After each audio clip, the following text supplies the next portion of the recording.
So in coaching conversation, we are not curious when in any form we are demonstrating to the client that we know more about them or about coaching.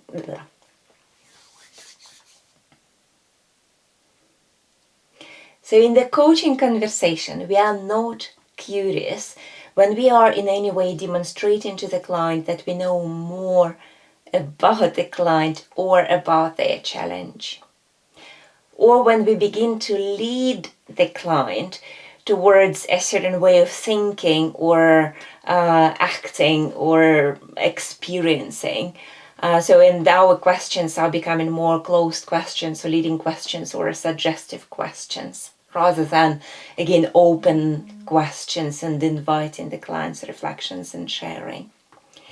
When we are rushing with suggestions or our own ideas, again, rather than eliciting those ideas and thinking and reflection and learning from the client.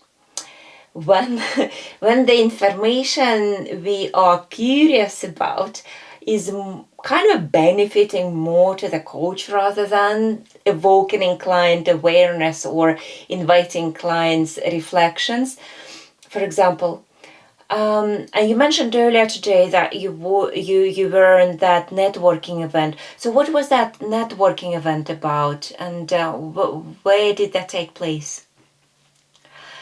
Okay, and generally, when throughout the whole coaching conversation, the coach speaks more than the client, so that coaching turns more into the teaching or preaching or lecturing, again, rather than being curious and asking questions and inviting the client to find their own answers. So demonstrating curiosity to learn more about the client. Demonstrating curiosity again, meaning approaching the coaching conversation with the mindset of a learner. Parking all your knowing aside and being really curious, who is that person in front of me? What is their thinking? What is their experience? How do they perceive their challenge or their situation? What they are aspired about. So we are curious and we ask questions about the client's agenda, their goals and their challenges, about their way of thinking, about their way of, perceiving or experiencing. We are listening more than speaking.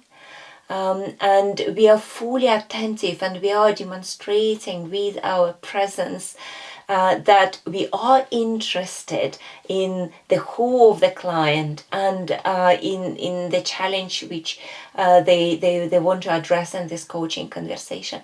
So again, with our curiosity and with our presence in the coaching session, we communicate to the client that they are important, that they are seen and they are heard by the coach in this coaching session and generally throughout the whole shared experience together.